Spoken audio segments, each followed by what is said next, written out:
Bueno, por una última vez, y antes de empezar a hablar, entonces pregunto, ¿se me escucha bien, verdad? Sí, profe, se escucha bien. Gracias, gracias. Bueno, pues ya estoy grabando. Bienvenidas a esta segunda web conference del curso de dibujo en este 16-4, segundo periodo largo, digamos, del 2023.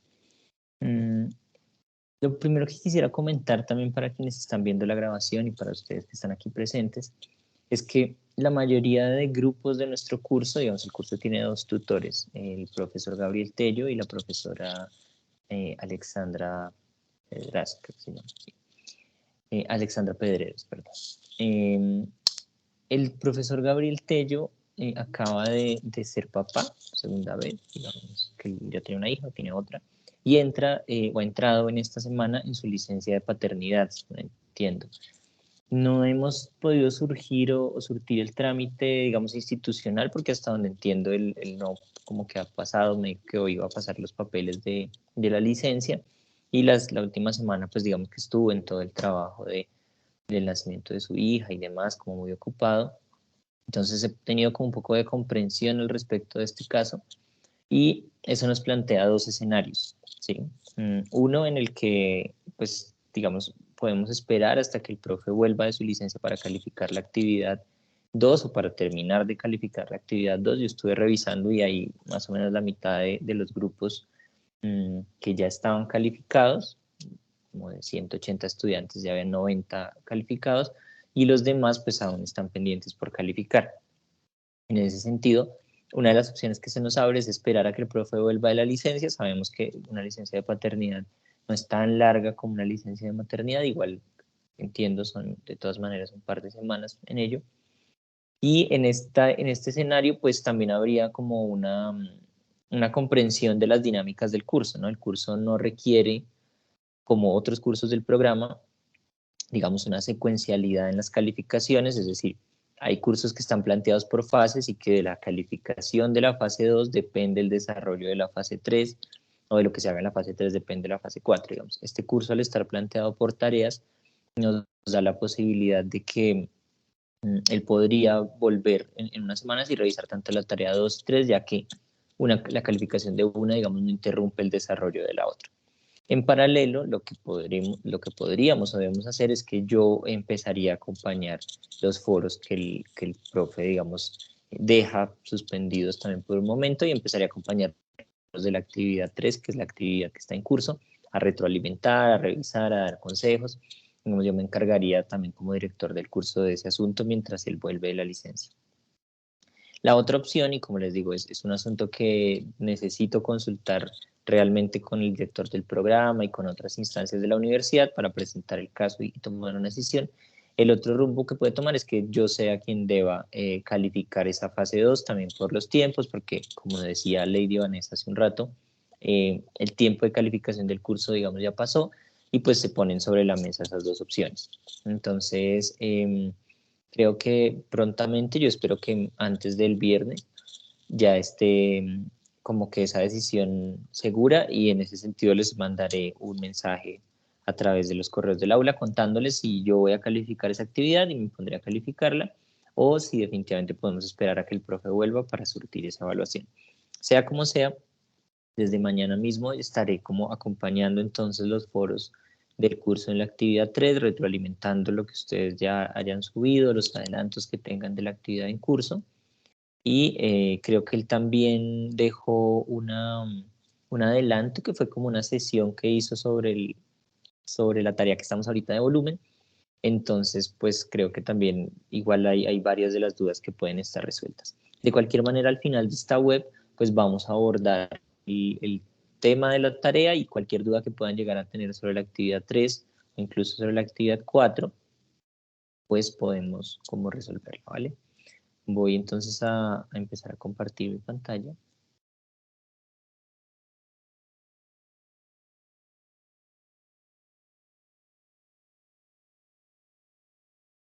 Y vamos a abordar entonces como la temática que tengo preparada para hoy. Como les comenté, buenas noches, Gerson.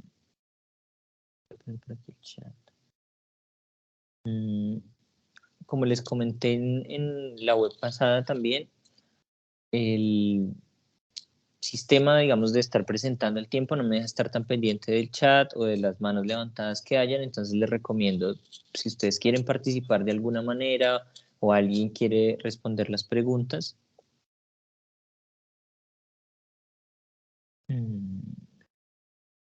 Voy a cerrar esta idea. Si alguien quiere como responder las preguntas que hago además, pues puede simplemente abrir el micrófono. Antes de arrancar, entonces le preguntaría a Gerson, porque, digamos, el link no funciona y tú cómo te conectaste. Porque realmente lo que yo hice ahorita fue copiar del mismo mensaje que les envié el link y pegarlo en otra pestaña. Eso me permitió redirigirme al Teams y desde ahí conectarme. Entonces, no, si no te funcionó, ¿cómo te conectaste y qué pasaba cuando tratabas de acceder a través del link?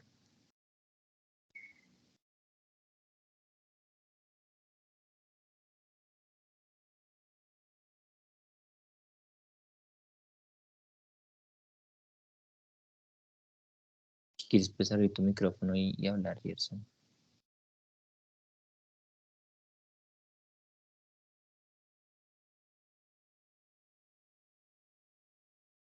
Bueno, voy a arrancar y si quieres comentarlo de una, me puedes interrumpir.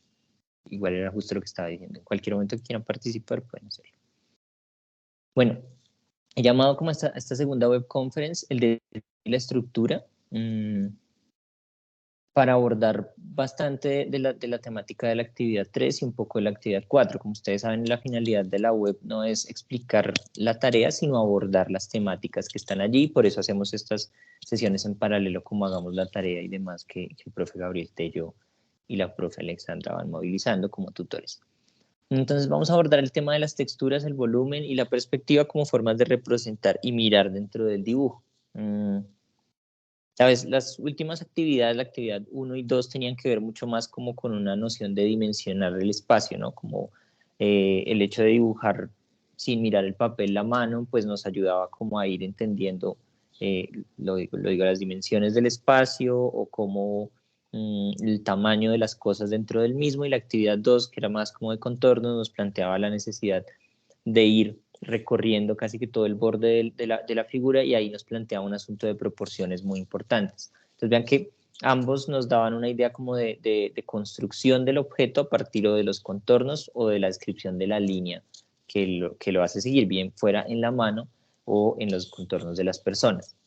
Sin embargo, esta nueva actividad o ejercicio nos plantea como dos puntos, ¿no? Lo que llamaríamos el ejercicio 3.1, que es el de las texturas, y el ejercicio 3.2, que es el del volumen, y nos hablan ya es como de una especie de entender casi que el lleno de la forma, ¿no? Cómo está constituida esa forma en términos volumétricos, en términos de las texturas que tiene, de los detalles, de los cambios, digamos, de luz, de cómo la luz golpea el objeto y cómo podemos representar esto a partir, en este caso, del lápiz y el papel. Entonces, en las texturas hay como dos asuntos que me parece fundamental hablar. Uno, la mirada al detalle, es decir, poder ya no entrar en la generalidad de las partes de la imagen, sino empezar a entender cómo cada una de esas partes tiene, como decía, unos brillos, unas repeticiones, de pronto si es una tela o algo así, pues va a tener como unos pliegues, unos quiebres, y todo eso es lo que nos ayuda a entender como finalmente una gran textura a partir de esos detalles, pero también cómo podemos construir esa textura a partir de una gestualidad o una repetición de las formas, que es lo que vamos a ver un poquito. Me parecería chévere que abordáramos estos dos como campos desde dos preguntas, ¿no? ¿Qué implica este tipo de observación y desarrollo en el dibujo? Es decir, ¿qué implica el centrarse o el viajar a una textura, concentrarse en ella y elaborarla, ir describiendo, como decía, el volumen y los cambios de tonos de una textura y cómo puede realizarse, ¿no? Porque vamos a ver que hay diferentes maneras de elaborar la textura y creo que ustedes también tienen dentro de los recursos unas guías que elaboró la profesora Julia Hernández hace un tiempo y que les muestra, por ejemplo, el asunto de los entramados, de pronto de generar volumen a partir de hacer círculos, de generar tramas o simplemente como de la presión que puedan ejercer con el lápiz o con un material. Quería entonces abrir un poquito la pregunta para que conversáramos sobre cómo han ido enfrentando este dibujo de las texturas, qué les ha parecido, qué dificultades han visto en ello, incluso qué textura abordaron y cómo les ha ido con eso.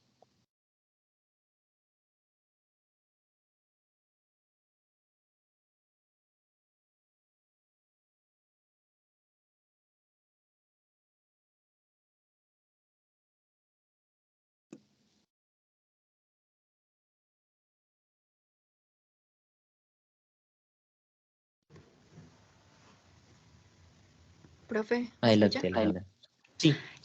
Bueno, digamos, yo escogí una textura natural, creo que son unas peras o unas guayabas, y pues ha sido un reto darle esa tridimensionalidad, darle el volumen, porque, bueno, la luz y la sombra vienen de diferentes puntos y son varios objetos, pero pues ha sido interesante tratar de darle esa forma de volumen, aparte de que no es un patrón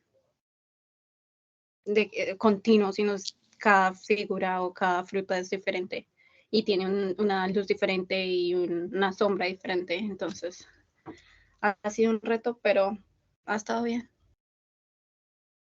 Listo, Alejandra, gracias.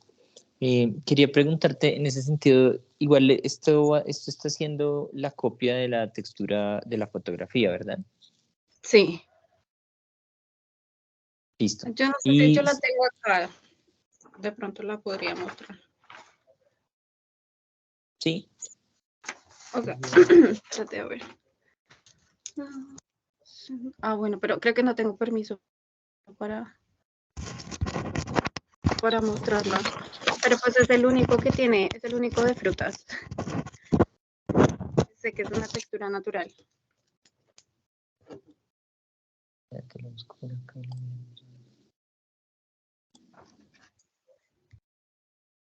Listo, ya tienes permiso como de presentar, si quieres mostrarlo.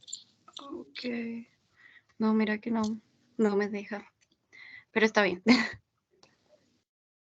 Seguro. Es la única, digamos, es la única imagen que tiene que son unas frutas. Entonces, pues cada textura de cada es diferente y la luz viene diferente de cada parte. Entonces, pues darle ese volumen o tridimensionalidad ha sido complejo.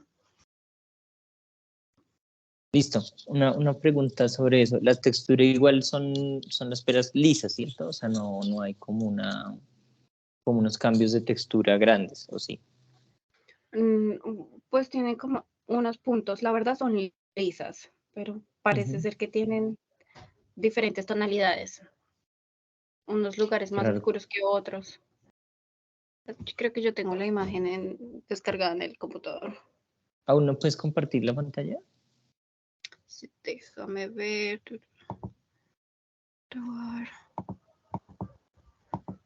Descargas.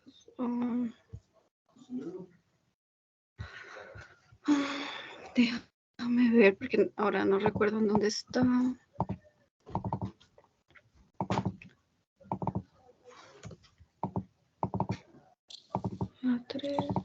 Y Puedes compartirla por el chat. Espérate, yo ya la busco.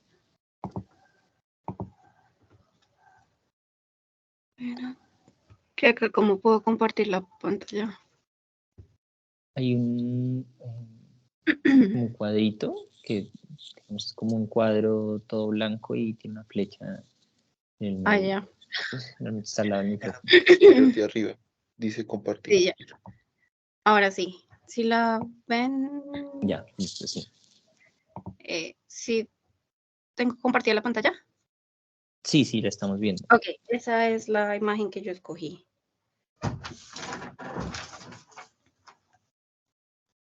Entonces. Okay. ¿Alguien más? Perdón. Decías, bueno, sí, si quieres termina de comentar. Bueno, que cada fruto tiene, digamos, tonalidades diferentes, luz diferente y algunas pues pueden tener como entre los punticos, yo creo que es textura. Entonces, pues ha sido interesante.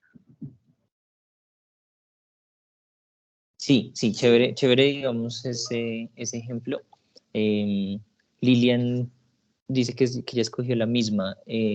No sé si alguien que escogió la misma imagen quisiera comentar cómo la ha ido abordando, sobre todo en ese asunto de las texturas.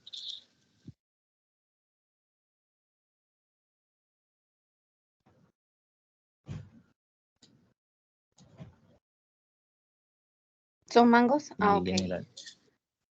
Yo Sí, pensé sí, que eran sí, guayabas. También parece. yo también creo que son los mangos, pero sí, sí, también parecen. Mm, bueno, yo creo que lo que quisiera decir aquí es que esta imagen, o digamos, en este primer, bueno, papas sí no son, o son mangos o son guayabas. Bueno, em, yo quería decir que, digamos, el abordaje de estos dos ejercicios sería chévere también empezarlo a pensar como un ejercicio casi completamente como de variaciones tonales, es decir, como de texturas, donde si bien el asunto de la volumetría o de la luz nos está empezando a interesar mucho, de todas maneras lo que estamos tratando de hacer aquí es como copiar exactamente la fotografía. Entonces creo que te recomendaría como olvidarte de pronto un poco del asunto de la luz en esta, tal vez en el siguiente ejercicio sí es una gran pregunta y lo vamos a ver hoy en la web, y concentrarte más bien como en esos cambios de tonalidades, ¿sí? Entonces yo creo que aquí hay como dos asuntos importantes, ¿no? Que van muy de la mano del fotorrealismo. Y entonces para eso me parece chévere volver a la presentación de una Ok, vez. gracias, profe.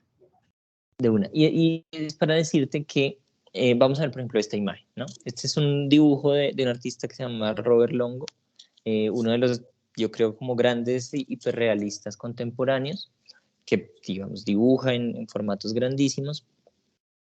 Y decía yo, hay como dos tipos como de variaciones para crear texturas, ¿no? Una cosa es entender los degradados, que también pasa en la imagen, digamos, de los mangos, y vean, por ejemplo, lo que pasa en la zona, ustedes pueden ver el mouse, creo que sí, lo que pasa como en la zona de arriba de los dientes, ¿no? O sea, tenemos como un degradado casi que en varios tonos, del que de todas maneras hay como unos puntos límite del degradado que describen otras zonas, ¿no? Entonces uno podría pensar que hay como una especie de degradado continuo, que uno lo ha visto mucho, no sé, como en programas de dibujo digital, o uno siente que las cosas tienen como esos degradados continuos. Cuando uno empieza a aprender a dibujar volúmenes, y en el ejercicio 3.2 de la volumetría se les pide mucho más eso, uno siente que hay una transición del tono negro al blanco que es demasiado lisa o clara.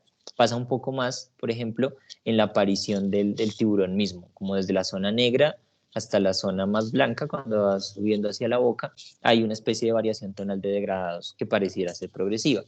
Sin embargo, en la fotografía esa degradación casi nunca es completamente progresiva. Lo que tenemos son como unas zonas marcadas de algunos tonos que claramente están, digamos, siendo diferenciados en esas zonas de color.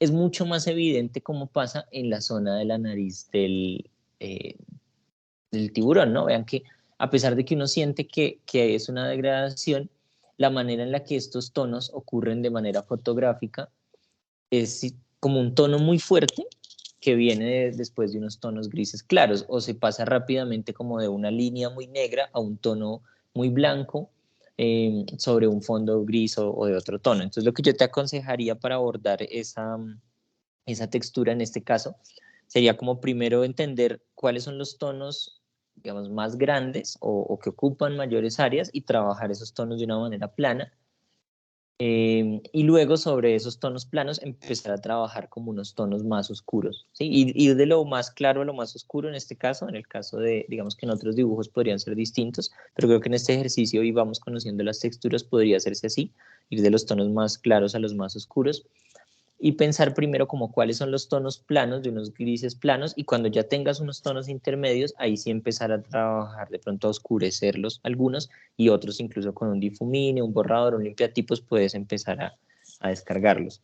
Y pensar también que las texturas, ahorita que recuerdo la imagen que acabamos de ver de los mangos, si te das cuenta tienen como algunos como una especie de halos blancos, como de puntos negros con un halo blanco alrededor. Entonces Entonces, yo creo que eso se puede trabajar igual como con un limpiatipos, descargando un poco el tono que ya se hizo y luego poniendo los puntos de los tonos más negros. Yo creo que es la imagen quizás como más, digamos, lisa o de tonos parejos de todas estas imágenes de texturas. Las otras tienen mucho más esto que quiero anotar aquí, que son como los cambios bruscos de tonalidad, junto a otros que es como todas estas gradaciones.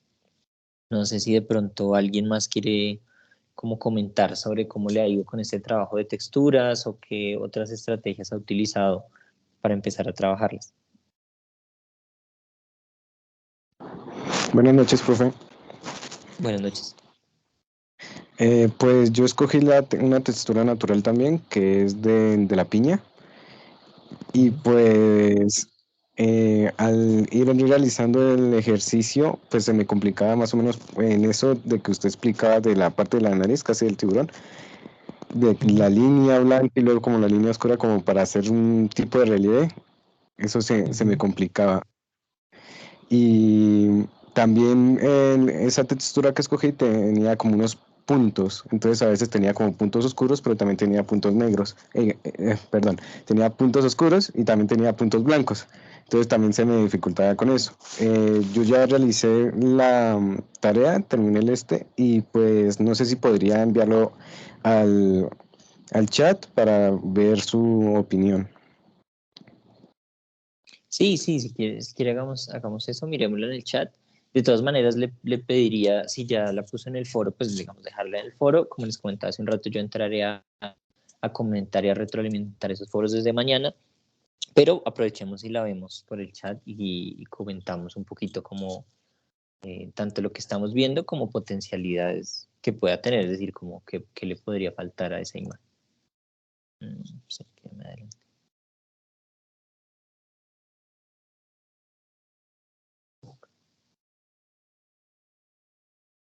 Vale, profe, ya la envío al chat.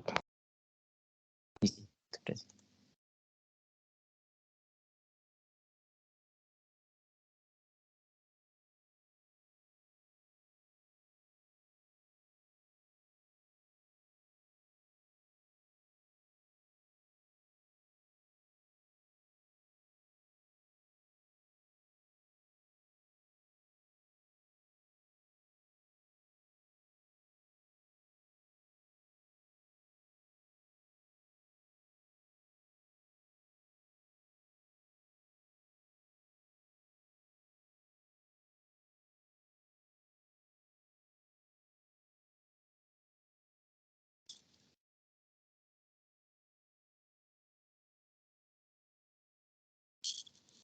Esperemos un segundo este envío y ahorita pasamos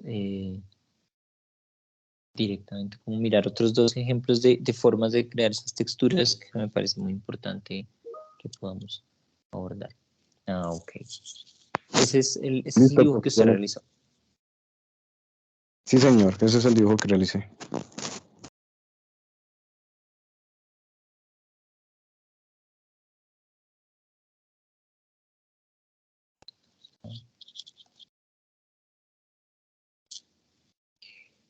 Aquí ya estoy compartiendo, pero entonces quiero que... Listo, creo que ya podemos verla en pantalla grande, pero no sé si ustedes están viendo, digamos, en lo que estoy compartiendo, el tiburón o la imagen del compañero, Nicolás.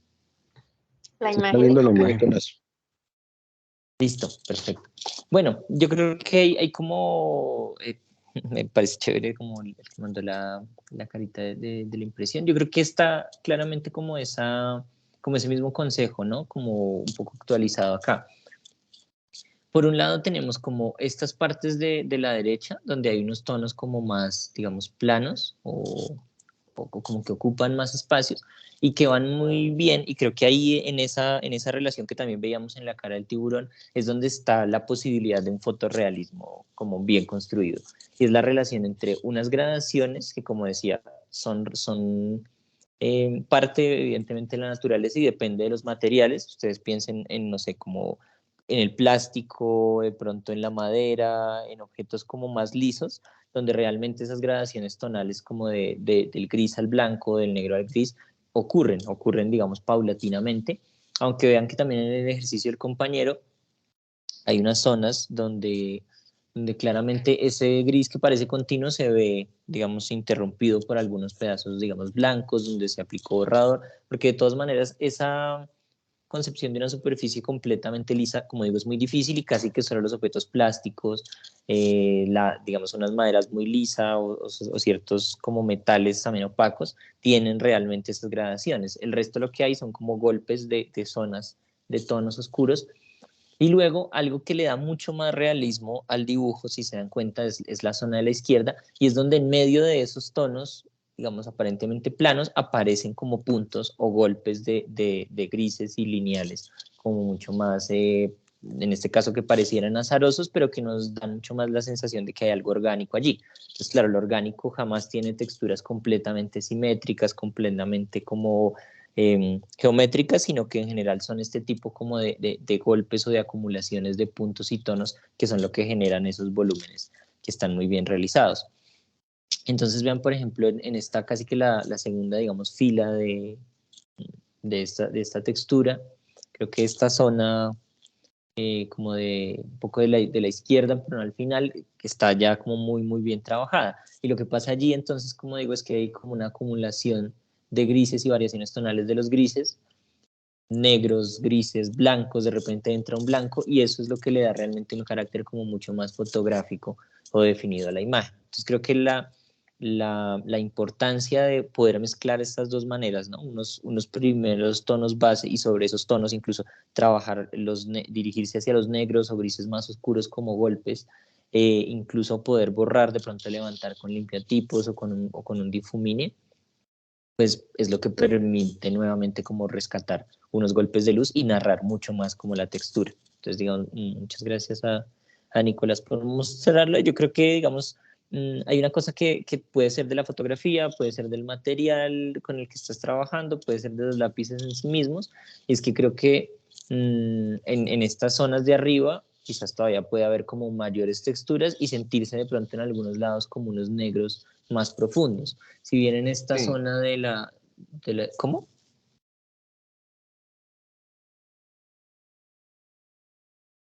Alguien dijo sí. ¿Fuiste tú, Nicolás, o alguien más? No fui yo, profe. Ah, bueno. Bueno, pero sí, como que hay unas zonas donde creo que todavía se pueden sentir como unos negros más profundos, como que aquí está muy bien. Y creo que, claro, a pesar de que la luz, digamos, o esta parte de arriba de la textura puede ser mucho más clara y digamos que una manera eso es muy importante cuando ustedes empiezan ya a nivelar los tonos hacia el final de la imagen y entienden que hay lugares como donde la luz es como súper sobreexpuesta a la fotografía, es decir, casi que hay unos blancos blancos. Cuando ya no tenemos más que el blanco del papel, en realidad lo que debemos hacer es casi que oscurecer todo el resto de la imagen para poder que esos blancos como muy potentes salgan, ¿no? Como que esa luz que parece halógena, que parece como fotográfica, es en realidad como el hecho de que todo el resto de la imagen tiene un gris presente y que esas zonas donde no existe el gris parecen unos golpes grandísimos de luz.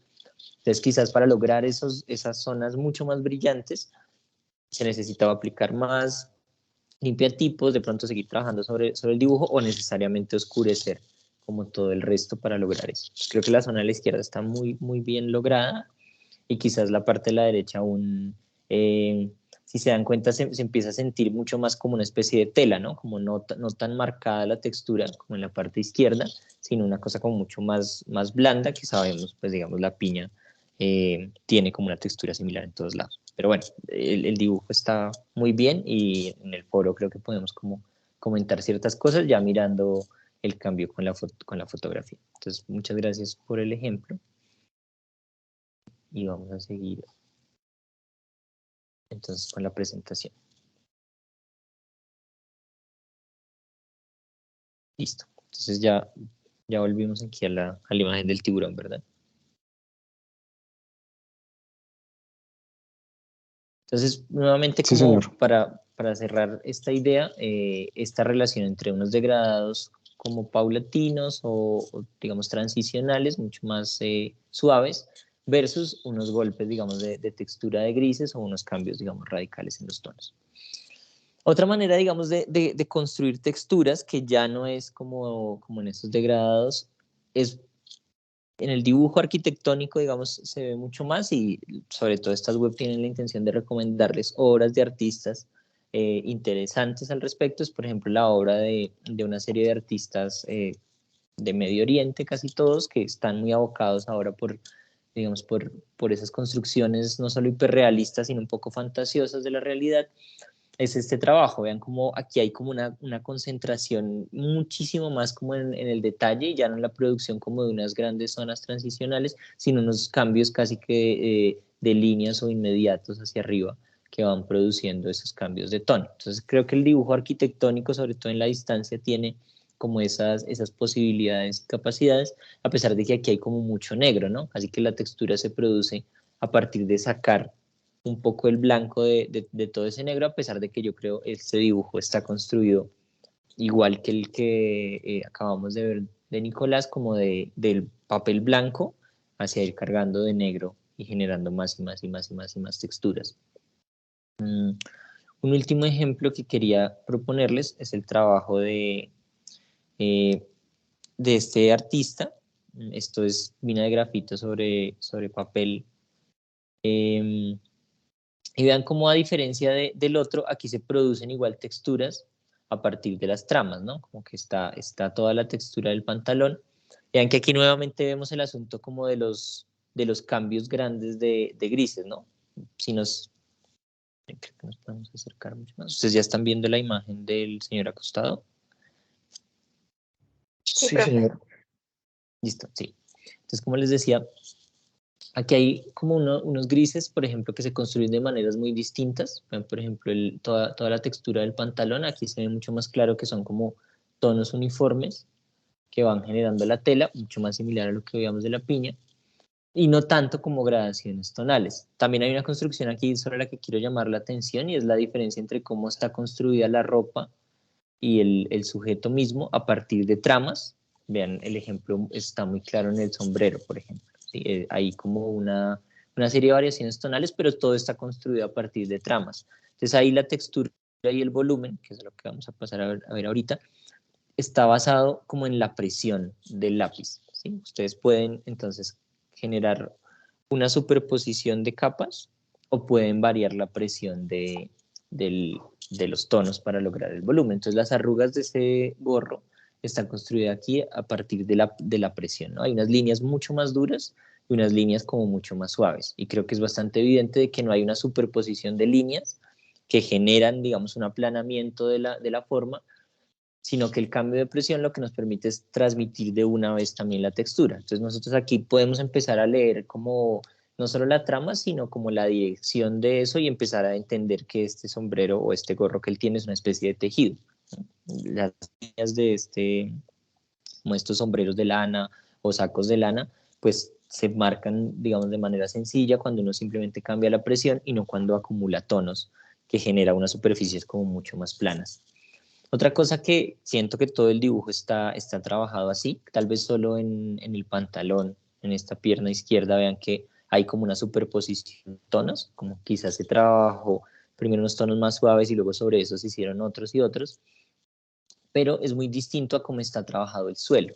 Y esta imagen la proponía sobre todo para que ustedes vean la textura del suelo y cómo la repetición y como la confianza en esa repetición al final de cuentas genera unos resultados pues como muy bellos o increíblemente bellos. Vean cómo se copia todo el mosaico a partir de unos pequeños gestos como de repetición, mucho más simétricos,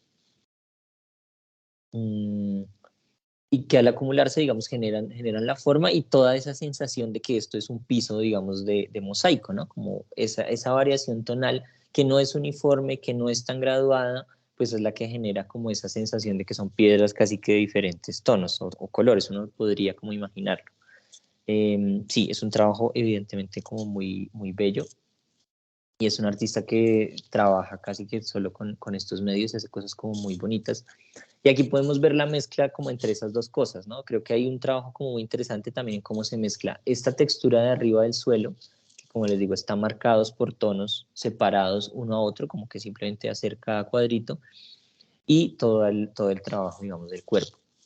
Otra cosa que me gustaría destacar mucho es cómo se crea la sombra, ¿sí? Porque si ustedes se dan cuenta, no sé si han visto esos ejercicios como de Instagram o de videos de YouTube donde uno le dicen como, usted no puede creerlo, pero este tono de gris que en un lugar de la imagen parece un gris muy oscuro, es el mismo tono de gris que no, en otro lado de la imagen pareciera como un asunto mucho más claro, ¿no? Entonces uno podría pensar y decir que algunas de estas partes que aquí en la sombra del cuerpo y en la sombra de este otro objeto, digamos, no alcanzamos a ver porque está como delante de la imagen, pero toda esta sombra, hay unos tonos que aquí pueden ser los tonos del piso, o sea, los tonos de lo que está entre los baldocines, y cuando uno lo mira en la otra zona, en la zona más luminosa de la imagen, son los baldocines en sí mismos. Es decir, lo que en un lado, en la sombra, puede ser los tonos más claros, pueden corresponder con los tonos más oscuros de la zona donde hay más luz o claridad. Entonces creo que ahí se vuelve como muy importante esa relación, por eso esta actividad de texturas y luces y sombras, en la relación sobre cómo manejamos la tonalidad, ¿no? Y es entender que no necesariamente todos los cuadros de esta zona tienen que ser muchísimo más oscuros, pero sí tal vez la separación que hay entre ellos necesita tener toda una tonalidad mayor que acá. Indiscutiblemente, si uno comparara los más claritos de este lado con los más claritos de esta zona de la sombra, pues la oscuridad o el tono va a ser mucho más oscuro en este lado. Entonces, es para que podamos ver digamos, cómo esa construcción tonal depende de la zona en la que estamos trabajando el dibujo y del lugar respecto también a la luz. Entonces, de alguna manera, para cerrar este tema de la textura, hay una relación igual fuerte entre textura y sombra, sobre todo como en dónde van los tonos más oscuros en uno o en otro lugar. Volviendo, tal vez para cerrar esta idea, a la imagen de los mangos, muy probablemente muchos de las, digamos, de las texturas de las zonas más claras del mango, incluso los puntos, los cambios de tono y demás, van a ser como mucho más claros en esas zonas que en las zonas más oscuras. Entonces no se puede simplemente como trabajar la textura con la misma intensidad, sino que hay que también ir entendiendo como las zonas en las que lo estamos trabajando. En suma, para volver a pensar esa imagen, creo que el asunto de poder copiar exactamente la fotografía va también no solamente por la forma, sino por las tonalidades. Entonces, bueno, este es un artista que les recomiendo mucho. Igual les voy a dejar algunos links cuando les comparta la grabación de esta web. Listo, vamos a ver entonces el segundo momento como más teórico de la web, que es sobre la volumetría, ¿no? Entonces el ejercicio 3.2 tiene que ver con sólidos. Para abordar los sólidos estamos viendo algo que es básico, que es como la construcción geométrica o división geométrica de los objetos, es decir, para hacer una esfera, pues lo primero que hacemos es un círculo y luego pensamos cómo la luz golpea ese círculo. Para hacer un cono, pues generalmente empezamos haciendo un triángulo y vamos construyendo esa volumetría a partir del pensamiento sobre cómo la luz afecta al objeto, como lo decía la compañera al principio, ¿no? De dónde viene la luz y dependiendo de ese volumen de la superficie, esa luz pega distinto y se piensa de manera como distinta. Nuevamente la pregunta de qué implica este tipo de observación y cómo puede realizarse. Quisiera más bien que empezáramos viendo ahora este trabajo, que es el trabajo de Escher. No sé si alguien había visto antes como esta imagen o ha visto de pronto el trabajo de Escher y el trabajo de sombra, sobre todo de volúmenes que tiene.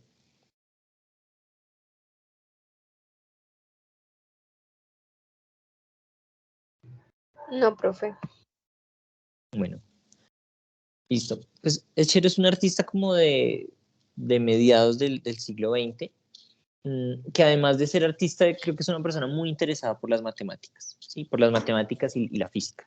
Entonces, claro, creo que en sus dibujos no solamente está la pregunta por la luz y la sombra, sino está la pregunta por cómo esa luz se modifica de acuerdo a los objetos. Entonces hay una serie de dibujos, de litografías también, es decir, esto no es un dibujo en carbono, en lápiz, sino es un trabajo donde hay un dibujo en una litografía, en una piedra, y luego con técnicas de grabado ese dibujo se transfiere o se multiplica. Los que quieran ver la línea de profundización en gráfica y pintura van a ver grabado, y allí esto va a ser como un tema de exploración mucho mayor. Pero como decía, creo que la pregunta de Escher sobre la luz... ¿Cómo? Profe, este artista es también uno que hizo como una obra como de escaleras, porque no tenían como sentido las escaleras o algo así. Sí, sí, Escher también tiene, digamos que la obra más famosa de Escher puede ser esa, que es una serie de escaleras que van como aparentemente hacia ningún lugar, y él juega como con esta idea del efecto óptico, ¿no? Y ese efecto, es muy chévere que él también lo traigas a colación, depende en gran parte del juego con la luz y la sombra, es decir, la confusión entre cómo de una perspectiva se mezcla con la otra y parece que no hubiera ningún problema, digamos, de perspectiva en sí misma, se logra a partir de ese juego de luces y sombras, como de cambiar en algún momento dónde iría la sombra por otro lugar, y ahí empieza la otra escalera. Estos espacios, digamos, imposibles o infinitos de Escher, como digo, hay un interés por la física y el asunto del infinito como concepto visual era muy importante en esa época porque arrancaba hasta ahora toda la teoría, digamos, cuántica y de cuerdas. Pues se vuelve como un asunto de interés para él. Entonces hay unos imágenes que son esas de las escaleras imposibles, y hay otras que también son muy interesantes donde de una serialidad de imagen se convierte a otra. Entonces hay como una bandada de pájaros, y luego esos pájaros empiezan a volver abstractos, y de esos pájaros, de los vacíos de los pájaros, se convierten como en peces. Entonces ahí el juego de texturas, de luces y sombras es muy interesante, y también hay un asunto de la abstracción. Entonces sí, es el mismo artista y vale mucho la pena verlo por esos juegos como conceptuales sobre lo imposible, pero también creo yo como por esta forma de entender la naturaleza del objeto y de la luz. Entonces aquí en este tenemos 3 esferas. Como les decía, es muy importante entender cómo la luz pega al objeto, pero la invitación en términos de esto de las texturas y de los volúmenes y demás es también ir analizando de parte de ustedes de qué material están hechos esos objetos. Entonces ustedes pueden darse cuenta que es muy distinto cómo pega la luz, no sé, en un ping-pong, que igual es un material como completamente liso, que tiene grandes brillos, a cómo pega la luz en una esfera de madera, ¿sí? Que es un material que es mucho menos brillante o liso, ¿sí? Y esto va a depender puntualmente de la porosidad o de ese carácter de lo liso del material. Entonces, entre el material menos liso sea, en el mundo en general, el material refleja menos, ¿sí? Ustedes, no sé, piensen en lo que tienen quizás alrededor, en lo que están viendo en su cuarto tal vez, y dense cuenta que las cobijas, por ejemplo, una colcha, es un material como mucho menos liso de lo que puede ser un vaso, de lo que puede ser una mesa, de lo que puede ser un plástico, y por tanto es un material que tiene muchos menos brillos. Entonces yo creo que la esfera que estamos viendo aquí a la derecha es probablemente una esfera, digamos, de madera, con una superficie lisa, pero como un poco más porosa. Entonces se marca no solamente la textura de la esfera, sino que hay, como lo decía antes, y si se dan cuenta, como un cambio que no es tan liso del degradado de la esfera misma, ¿no? Hay como una especie de zonas o puntos o indicaciones de esas mismas tonalidades que dependen de la materialidad del objeto. Steven está escribiendo algo, no sé si quieres opinar.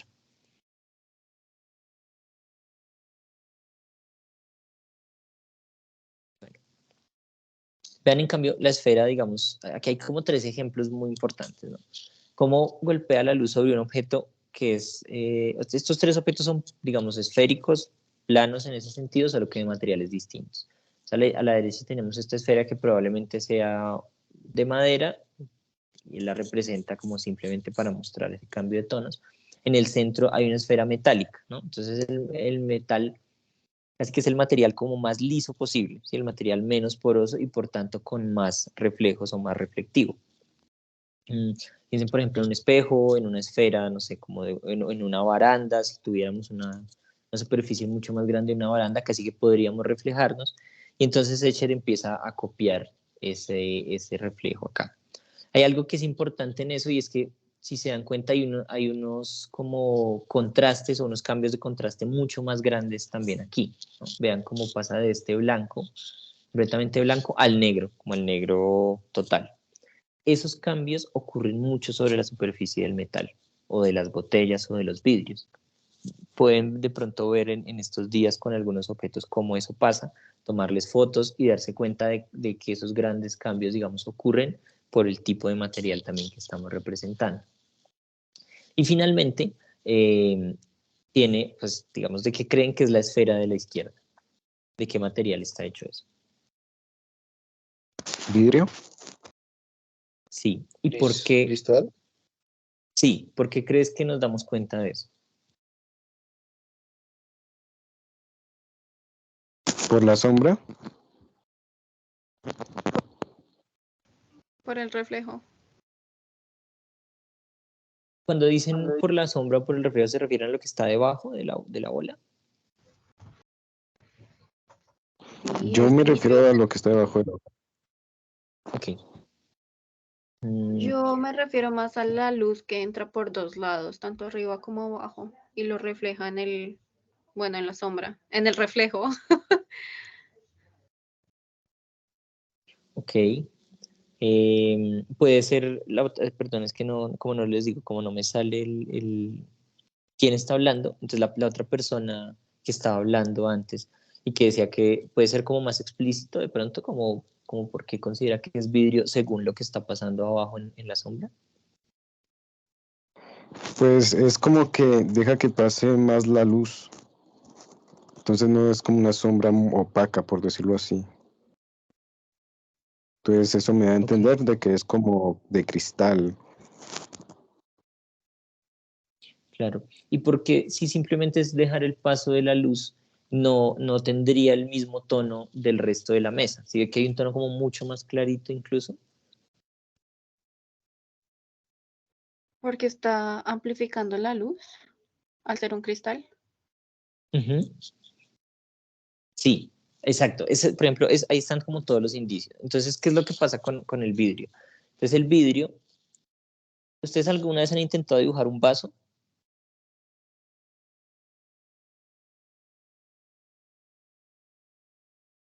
Bueno, digamos que si uno intentara dibujar un vaso, a diferencia de un metal, por ejemplo, el cristal es una superficie, quizás son de las superficies más difíciles de dibujar. Primero porque si uno se mueve un poco, pues el brillo cambia completamente, ¿no? Es decir, habría que estar como muy quieto para dibujarlo. Pero segundo, porque el cristal tiene como esa doble condición, es un objeto como transparente, pero a la vez que es un objeto transparente, es un objeto demasiado liso. Entonces genera como todo el reflejo de lo metálico, pero al ser su fondo, digamos, transparente, también permite todo el paso de la luz. Entonces ocurre esta dualidad entre tener espacios por donde pasa por completo, digamos, la imagen o la mirada, que se vuelven, digamos, como muy blancos, y por otro lado, como que propone, digamos, todos los reflejos también de la superficie. Entonces, ¿dónde empieza a ocurrir más ese reflejo? Pues donde están las curvaturas, ¿no? Es decir, hacia el lado de lo curvo, nosotros vamos a ver como muchos más reflejos, y hacia el lado, digamos, como mm, donde vemos el cristal de manera más de frente, casi que la luz pasa mucho más. Entonces es una superficie muy complicada porque mezcla el paso de la luz o lo que yo veo al fondo con lo que estoy viendo también en sus reflejos. Entonces efectivamente esa cantidad de luz que pasa, y como dice la compañera, casi que esa amplificación de la luz es lo que nos está dando pistas de que esto es como una esfera de vidrio. Tanto la sombra que está abajo, entonces, son puros efectos de la física, y aquí como un paréntesis para decir que más allá de los sólidos que estamos haciendo, es muy interesante también entender la física de la luz a la hora de profundizar asuntos como el dibujo o la pintura.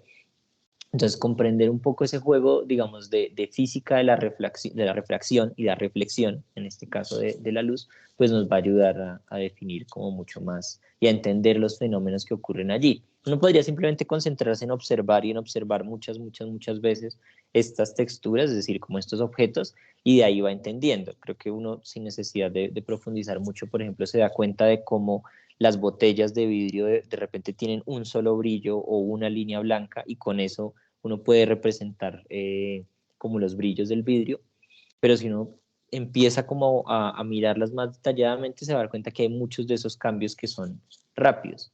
Por ejemplo, este golpe de acá, que no rompe completamente como la continuidad de la circunferencia o de esta imagen como que está en el centro de la bola, pues es la que nos dice como ahí hay algo que interrumpe, es decir, hay como un brillo, ¿no? Algo que nos devuelve a ver la textura y no la transparencia.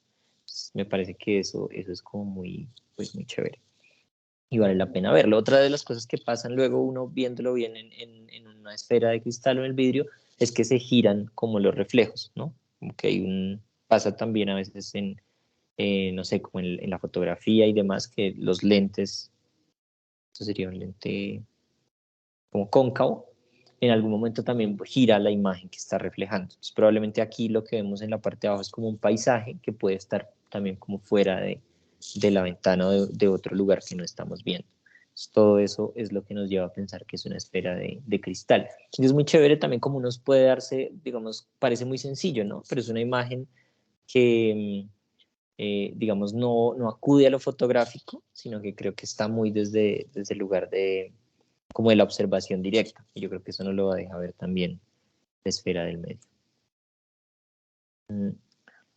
Vamos a ver entonces ahora un par tres dibujantes colombianos que a mí me parecen muy interesantes a la hora de hablar de las texturas y del volumen.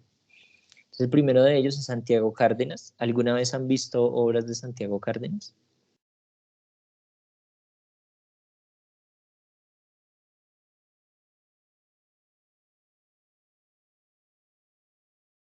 No, profe.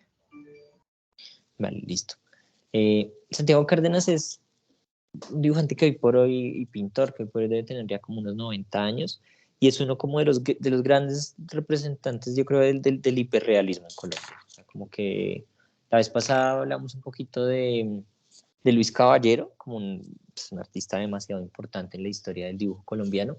Yo les recomiendo hoy mirar a Santiago y a Juan Cárdenas, que son un par de hermanos, fueron durante mucho tiempo profesores de la Nacional y de los Andes, pero creo que han encontrado también como unas maneras muy certeras de ese fotorrealismo.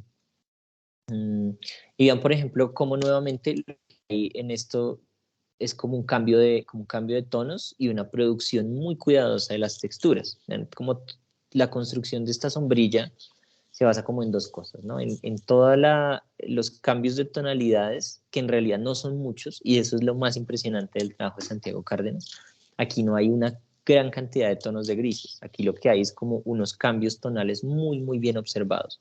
Vean, por ejemplo, los brillos justo debajo de donde está como el listón que comprime o hace que la sombrilla esté cerrada, hay como unos golpes o sea, unas líneas de grises muy claritos que no llegan al blanco, y ese no llegar al blanco es lo que nos hace sentir que esto todavía es una tela, por más que sea una tela como satinada o brillante, pero nos dan a entender justo dónde está el pliegue. ¿Sí? Casi que uno podría contar y aquí hay como unos 5 o 6 tonos nomás de grises, pero está tan bien trabajado esa discontinuidad de los grises y los negros que nos da toda la impresión de las arrugas. Entonces, la obra de Santiago Cárdenas es una genialidad en eso. Hay toda otra obra pictórica, por ejemplo, donde él copia las texturas de tableros, de otras cosas, que está también muy chévere, pero creo que cuando representa objetos ahí es muy clave, como que hay una observación muy del dibujante y de la forma en ello. El grosor de las líneas también, ¿no? No es simplemente como que hay unos grosores que aumentan o disminuyen en la línea y nos dan toda la sensación de profundidad. Y vean lo que es, digamos, bueno, sí. Yo les voy a compartir esta presentación para que lo puedan ampliar y ver más. Igual pueden buscar esta obra en internet y acercarse. El detalle de la manija, como de la sombrilla, es algo que está tremendamente bien construido y casi que son solo líneas, ¿no? Como que es una textura que se logra a partir de algunas líneas. Esta es la parte que más está hecha en grafito del dibujo, ¿no? Porque casi todo es carbón. Toda la parte de la tela está hecha en carboncillo, pero ese detalle de toda esta zona metálica, pues es como muy pasado en términos de esa construcción de grises y de pequeñas variaciones tonales y lineales para construir esa textura que se ve claramente como esa linealidad o ese corrugado de la manija. Y de otro lado, que, bueno, yo lo consideraría más un dibujo que una pintura por la predilección o prelación de la forma, si esté hecha con óleo y con gesso sobre lienzo. Vean cómo lo que nos da aquí el volumen y los cambios tonales es esa sutil variación como de una sola línea, ¿no? Así que ese gancho es casi que una sola, dos tonos de línea que saltan muy rápido entre ellos. Entonces vean la parte de abajo del sobre. Hay como una línea muy delgadita de negro al lado como de una muy blanca, pero como todo el fondo es gris, uno entiende el brillo del metal allí. Entonces el proceso, y esa es la segunda cosa que decía, es muy importante, y es la sombra del objeto. La sombra del objeto no solo nos permite ver la tridimensionalidad o la distancia como entre el reposo de lo que cae sobre la superficie y lo que se despega de ella, como en el lado izquierdo de la sombrilla, sino que también nos permite ver los brillos más fuertes, como que generar un gris de fondo es lo que nos permite ver los brillos metálicos del gancho, sobre todo en la parte de abajo.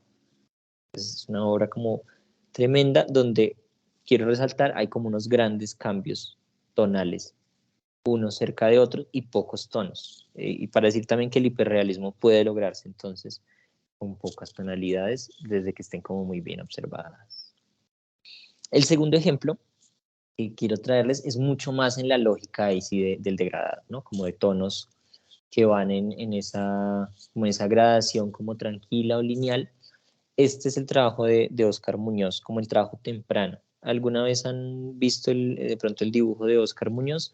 Óscar Muñoz es un artista que tiene una obra como mucho más contemporánea, digamos, más como dibujo expandido, de fotografía, una exposición muy importante aquí en Bogotá, se llamó Protografías, pero en sus inicios Óscar Muñoz también era un dibujante así de oficio, un poco hiperrealista, recuerda mucho, tal vez para algunos de ustedes que conozcan más como de la historia de la pintura, como a los pintores holandeses, a Vermeer, no sé si alguno vio la película esta de la chica del arete de perla, bueno, como que hay ese tipo de pintura holandesa que se basa también como en todos estos degradados para lograr el volumen. Entonces vean que aquí sí ocurre esta sombra que está como, claro, eso es una sombra dura, pero igual tiene toda la degradación. O vean las tonalidades del brazo, ¿no? Nuevamente van hacia el blanco y casi que hay muy pocos blancos, solo como en la ventana y en el cuello, pero en todo lo demás lo que hay son unos cambios tonales como muy, muy cuidadosos y uno llamaría como muy apastelados, como suaves en ese cambio de tonalidad. No sé si quizás hay otros dibujantes que ustedes puedan reconocer o que quieran nombrar de alguno de estos dos formas como de fotorrealismo, o de estos pocos tonos bien trabajados, o como Óscar Muñoz de pronto de muchas más degradaciones.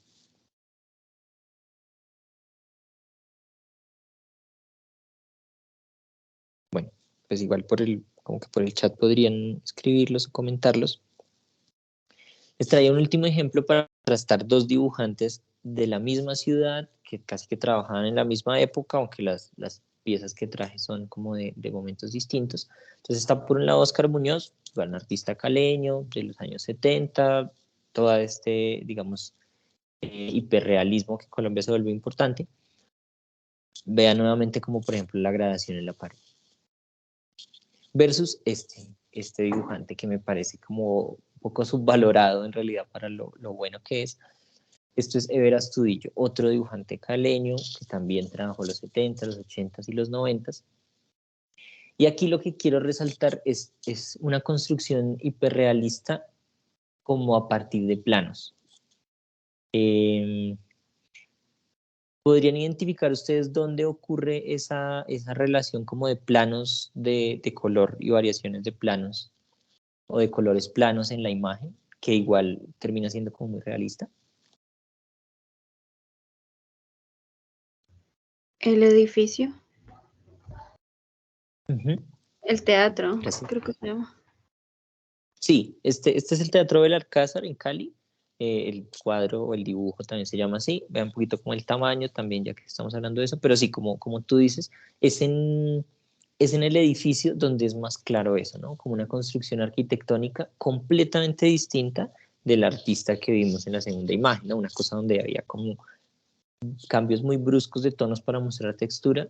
Aquí lo que hay son como grandes zonas planas de color. Igual en este cuerpo pues es como tremendo el degradado, pero en lo que tú dices, tanto en el edificio como en las personas que están abajo. Quiero mostrarles cómo salir de acá. Sí.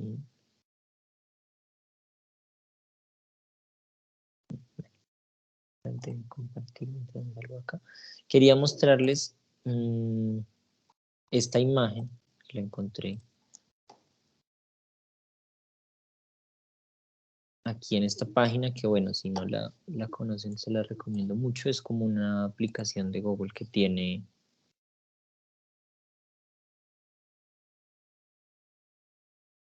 ahí la pueden ver el zoom que estoy haciendo. Sí, profe. Sí, señor. Listo, entonces bueno, ustedes ahí pueden ver como texturas y detalles. Hay obras que están en unas resoluciones como increíbles. Vean, por ejemplo, el trabajo que hace Ever Astudillo en la observación de estos personajes, que no solamente, y aquí es un comentario que incluso puede empezar a relacionarse con la siguiente actividad, la de perspectiva, y es que no solamente las cosas que están más lejos, ¿cómo explicar esto? Claro. Las cosas que están más lejos no solamente son más pequeñas, sino que uno de los aspectos que nos hace sentir la profundidad o el espacio es el detalle de las cosas. Entonces, las cosas que están más cerca, yo las veo mucho más detalladas. Entonces, en ese detalle yo veo el cambio, digamos, de tonalidades, veo como esta relación luces y sombras del brazo, de todo este personaje, ¿no? Pero en las figuras que están más a lejos y entre más lejos estén, piensen que igual esto es un dibujo de 1,40%, es decir, él hubiera podido trabajar todos estos personajes, sus caras, las texturas de los pantalones, las texturas de todo. Pero esta suerte de abstracción no implica, digamos, una cosa como menos fotográfica o menos fotorrealista. En realidad lo que nos muestra es también cómo mira la cámara en términos de aplanar o de simplificar los tonos, o cómo el ojo a la distancia simplifica y resume los tonos. Entonces, estas personas que están más lejos tienen como simplemente tonos y tonos y tonos, que como digo, lo que están es muy bien observados. Entonces, estas cabezas, que son simplemente puntos negros, al lado como de estas tonalidades de blancos y de otros grises, dan como toda la sensación igual de un carácter fotográfico de la imagen. Otros detalles que son impresionantes es, por ejemplo, cómo saca el brillo de la, digamos, estas letras que dice Teatro del Alcázar. Uno puede asumir que son neones, ¿sí? Que son luces de neón, y es a partir de hacer un gris como totalmente suave pero plano en el fondo de la imagen, aunque todo el fondo de la imagen tiene un gris.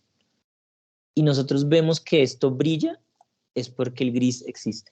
Si el fondo fuera blanco, blanco, uno no podría pensar que esto brilla o que está iluminado. Y también lo hace muy bien en esta zona de abajo, ¿sí? Por ejemplo, como donde hay, no sé, es una especie de línea que me imagino que es el papel doblado para guardarlo después. Aquí hay como un cambio ahí de luz y una pequeña gradación de luz que nos da la impresión de eso halógeno. Entonces hay como una gran observación de los tonos y esos pequeños cambios de tonos que dan la impresión de la luz. Como lo decías también tú, como, claro, está en el teatro, pero vean que el edificio de al lado, nuevamente, estos son como la construcción de 3 tonos, y tal vez este cambio de tono de acá del edificio al fondo, pero eso ya nos da como una dimensión de objetualidad y sí, como de construcción volumétrica del objeto que es muy clara, y donde se empieza a volver cada vez más realista es tal vez en esos pequeños cambios tonales de las ventanas. Por ejemplo, este brillo de la ventana acá es clave para entenderla completamente. la variación de los tonos de las carpas, ¿no? Como lugar donde también hay mucha luz, que es donde directamente pega esta luz halógena. Bueno, líneas. Claro, sí, sí, hay un oficio grandísimo en el trabajo de Verastudillo, ¿no? Estas líneas tan sutiles, pero que describen el objeto complejo. Entonces vean que muchas veces para construir, y es la reflexión que quería poner al final, para construir ese fotorrealismo distinta a toda la estrategia que les proponía al comienzo, como de las texturas orgánicas sobre tonos planos, creo que es posible también como generar sin muchos de esos cambios, manteniendo como un poco las tonalidades, igual la textura, o son muy pocas las texturas que tiene esto, pero nos ayuda a comprender por completo los detalles y las distancias. Entonces, claro, uno también puede entender que el poste está mucho más cerca quizás que este otro personaje, también por cómo vemos los detalles de las texturas del poste. Eh,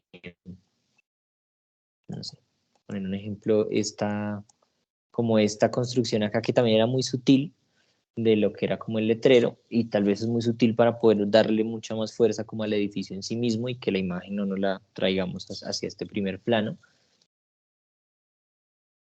que tiene toda esta parte de la imagen como sutil, pero igual mucho más detallada de lo que va a ser como este otro fondo del aviso del Teatro del Alcázar. Entonces, bueno, como que no solo les recomiendo esta aplicación de Arts and Culture de Google, sino el trabajo de Verastudillo. Bueno, no sé si hasta aquí tienen como preguntas que pueden ser técnicas o preguntas un poco más como conceptuales sobre estos artistas o recomendaciones de otros artistas que les parezca chévere mirar.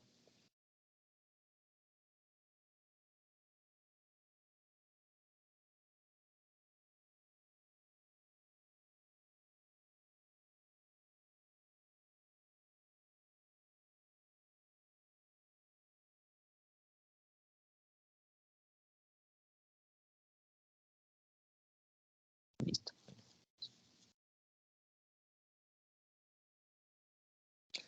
Sí, sí, Lady, si quieres puedes mostrar la textura de los insectos y la miramos un poquito. A ver qué encontramos en ello que tal vez no veamos acá. Para ir, mientras voy cerrando esto y tal vez Lady nos va compartiendo como la imagen que quería mostrarnos, quería también proponer la idea del estilo acá, ¿no? Que era algo que hablábamos en la web pasada. La diferencia real entre el trabajo, entre esta forma de abordar las luces y sombras de Vera Astudillo, o la de Óscar Muñoz, o la de Luis Caballero, o lo que acabamos de ver también de Santiago Cárdenas, pues es al final de cuentas un asunto de estilo, ¿no? Como cómo quiero yo representar la volumetría, eso realista, lo fotográfico, pues es sin duda como un asunto como de estilo. Quizás en este dibujo no hay negro profundo, lo que hay es un trabajo de gris y esa variación de unos tonos, una paleta nuevamente como de muchos grises, pero donde no hay ninguno completamente blanco, a excepción como de lo que les decía de los brillos halógenos, y no hay una cosa completamente negra, quizás de pronto como en este fondo del edificio o en esta parte de la camisa, pero es toda una cuestión como de estilo. Vamos a ver entonces ahora el trabajo de compañero.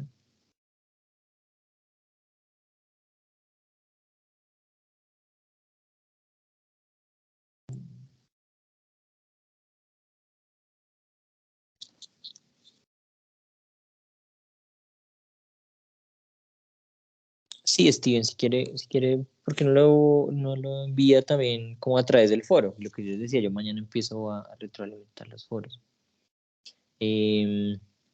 Bueno, pues no sé si nos quieres comentar un poquito, Lady, por ejemplo, ahora de lo que acabamos de ver, ¿qué cosas ves en este dibujo de insectos? eh, Recordando tal vez la imagen que viste antes o cómo podría, digamos, ser mejor o que esas cosas ves reflejadas como en esto que nos propones. Buenas. Pues, profe, mire, cuando empezamos a ver texturas, el profesor dijo que pues íbamos a tratar con insectos que tenían pues varias tonalidades, pues habían pues, a detalles muy pequeñitos. Entonces a mí me tocó hacer el escarabajo y nos decía que primero empezáramos con los tonos más oscuros sin tratar de que quedaran como muy, o sea, que se notara entre el oscuro y el más claro. Entonces, cuando yo comencé a hacerlo en la parte de las pinzas del escarabajo, que son uno de los puntos más oscuros, y los pliegues, o sea, como donde se une el exoesqueleto del insecto, pues cometí mucho el error de dejar como muy centrado, o como llama esto, como muy visible los puntos más oscuros.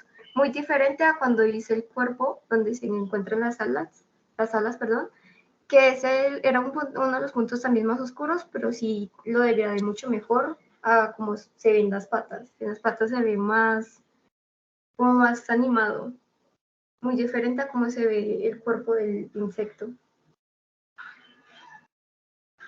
Y ya que se comenzó a trabajar entre los grises más claros, los más oscuros, y solamente colocamos blanco fue para hacer las luces del el brillo que tiene el exoesqueleto. Y ya, profe, pues era eso, sino que me acordé que había hecho eso y es lo que me ha ayudado pues por ahora a hacer el de la textura. Listo, gracias. Pues digamos que entendiendo que, claro, este es un proceso como anterior y demás, quisiera como poner de pronto esta imagen, con tu permiso, como a la luz de lo que estamos hablando ahorita. Entonces, hay cosas que son como muy potentes o que nos permiten, y quiero que lo pensemos acá juntos todos, como que nos permiten ver esto como un dibujo como realista, ¿sí? Y es, por ejemplo, los puntos. Es decir, la textura de puntos de varias cosas como de ese exoesqueleto del que nos hablas, es lo que nos ayuda también a entender como esa diferencialidad de las cosas y a darle como un carácter más real. Entonces, tanto estos pelitos de acá como los puntos nos ayudan a darle como un carácter, digamos, de la textura del insecto como tal al trabajo, al dibujo. Otra cosa que también creo que empieza a funcionar bien es esa relación de cambios tonales, como por ejemplo estos brillos con estos grises de al lado, ¿sí? Que lo que hablaba ahorita un poco como de lo metalizado o del volumen en general, es que va a haber como unos lugares donde la luz pega mucho más fuerte, sobre todo cuando son superficies, digamos, muy lisas, como parte de esos exoesqueletos de estos insectos. Entonces creo que donde yo pensaría que el dibujo podría ser como mucho más fiel a lo fotográfico o a la realidad misma de estos insectos, es justo como en llevar a un límite un poco mayor esas variaciones como tonales. Entonces, quizás aquí claramente hay un degradado como más suave o como paulatino hacia el blanco desde este gris, y quizás este último tono es muy similar a estos brillos como muy fuertes del exoesqueleto. Entonces yo pensaría que uno podría o bajar todos los tonos para poder sacar más estos brillos blancos, si uno, digamos, quisiera como seguirle trabajando el dibujo, para evidenciar más esos golpes como muy particulares de luz que no están tal vez en todo el esqueleto, sino solo en dos o tres partes. O de otro lado, pues seguir trabajando o con un borrador o otra cosa para sacarlo. Pareciera que igual de aquí está como el mismo tono del papel, ¿no? Es decir, que habría que hacer es quizás oscurecer todo para dar esa fuerza. Y de otro lado, quizás estas mismas texturas o detalles de los puntos que se sienten aún como una repetición, digamos, sistemática o secuencial de puntos podrían ser mucho más concentrados en cada uno. Es decir, probablemente de estos pelitos hay unos que en la fotografía son más oscuros, otros más claros, unos que tienen unos brillos, otros que no, y uno todavía podía entrar mucho más en eso y darle un carácter como mucho más fotográfico. Entonces, creo que todavía la imagen tiene como muchos degradados, digamos, suaves, y no tanto unas zonas de tonos definidas, y eso es lo que todavía podría darle como más realismo, fotorrealismo a la imagen.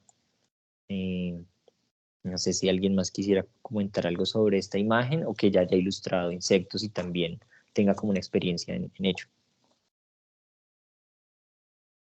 Sería chévere ver eso. Quizás también hay algo que me parece importante y es el grosor de la línea, ¿no? Como de la línea de borde.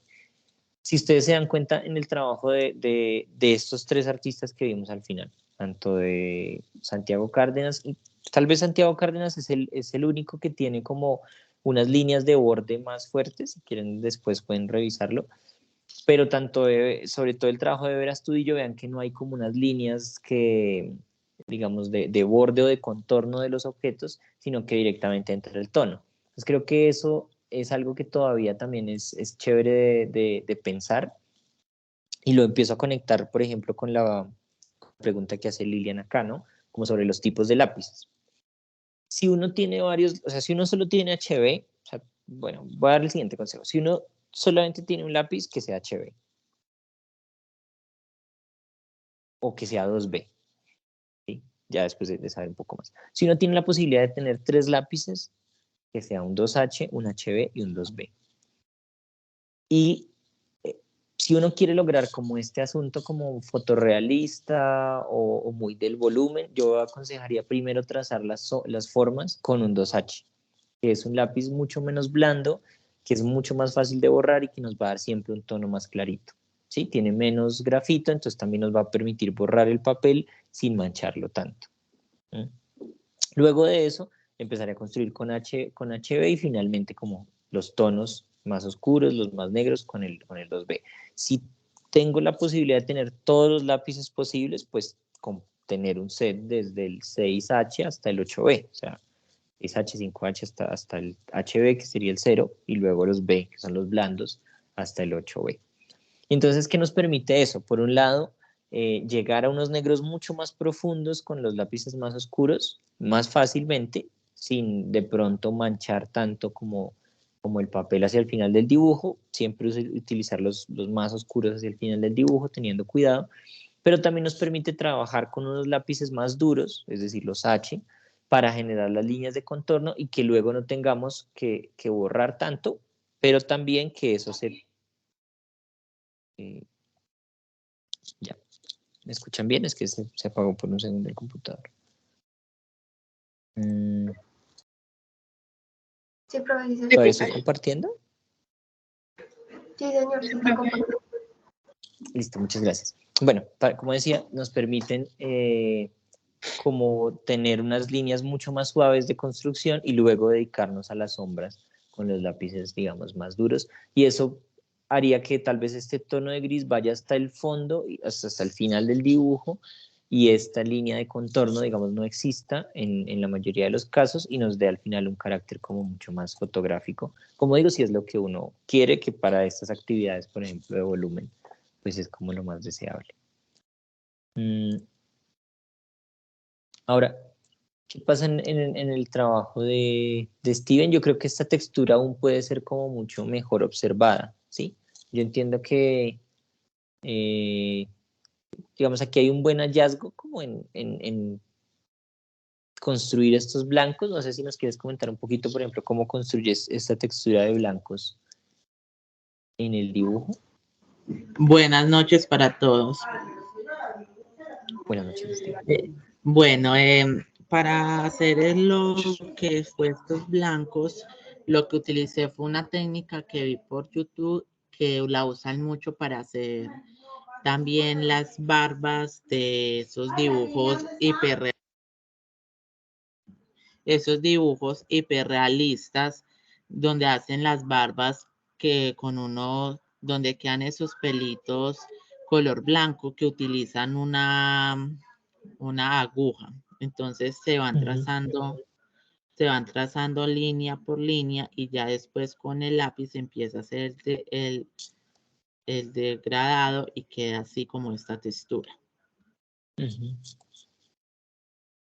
Bueno, pues yo creo que está bien, digamos, en términos de que consigue dar como la sensación de como del material. Volvamos siempre al asunto de pensar es como la representación del material que estamos viendo. Creo que todavía, digamos, yo creo que el dibujo hiperrealista y casi que el dibujo en general tiene un gran componente como de la paciencia que uno necesita para hacer como las cosas, y creo que entre más uno dibuja le va preocupando menos el tiempo, ¿no? Como que no quiere terminar de una, sino que va pudiendo disfrutar todo ese ese proceso. Entonces yo creo que aquí se siente realmente como la velocidad o la aceleración de este trazado, que quizás no corresponde, por ejemplo, a la textura, digamos, real del objeto, ¿sí? Es decir, probablemente este objeto que pareciera ser es como un canasto, una tela, como una especie de fique, pues todas esas líneas de cómo está construida la textura, pues son una a una mucho más largas. Entonces creo que uno, ¿cómo podría, digamos, el dibujo está bien, es lo que quiero decir? ¿Cómo podría ser mejor? Pues si uno tuviera toda la paciencia de no hacer estas líneas rápidas, sino hacerlas mucho más despacio, incluso con esa técnica, o bien sea, pues sin la aguja también, como rayando con el mismo lápiz muy afilado, uno a uno, todas estas líneas largas e ir mirando cuáles son más oscuras, en qué partes son más claras, e irlo construyendo así. Vean que nuevamente el asunto de la línea de borde, ¿qué tamaño tiene este dibujo que hiciste? Perdón. No, esas todavía no lo he acabado porque estaba como esperando la retroalimentación. Esta es solamente una parte del dibujo, la parte de abajo, porque la parte hacia arriba todavía está como en boceto. Entonces es una pequeña parte del dibujo porque estaba esperando la retroalimentación para y así no cometer más errores. Listo. Yo creo que el dibujo, o sea, el dibujo como que va bien. Yo es lo que te recomendaría la parte de arriba es o trabajar esta técnica que ya usaste de pronto como mucho más despacio, como para poder lograr líneas más largas, casi que vayan de un punto como del entramado a otro, ¿no? Creo que el entramado ahí te ayuda a no tener que hacer una línea pues de toda la hoja, sino como de un punto del entramado al otro, y eso te va a permitir darle como esa secuencialidad más parecida a la textura del mismo objeto. También recomendaría tener cuidado de pronto con la finura o lo delgadas de las líneas iniciales del dibujo. Como decía, si uno lo que quiere es construir como sombras profundas y demás, pues por ejemplo estas líneas entre menos gruesas sean, pues nos van a ayudar más a dar esa sensación de superposición y por tanto también de profundidad en las zonas negras, como por contraste. También ver con detalle estas profundidades, seguro hay como más texturas, entonces va a estar chévere como mirarla. Y ya, pero creo que el dibujo va bien y como darte más tiempo para hacerlo. Bueno, profe, muchas gracias por la retroalimentación. Listo, no sé si Christopher quiere decir algo o escribir algo. Puedes abrir el micrófono sin problema también.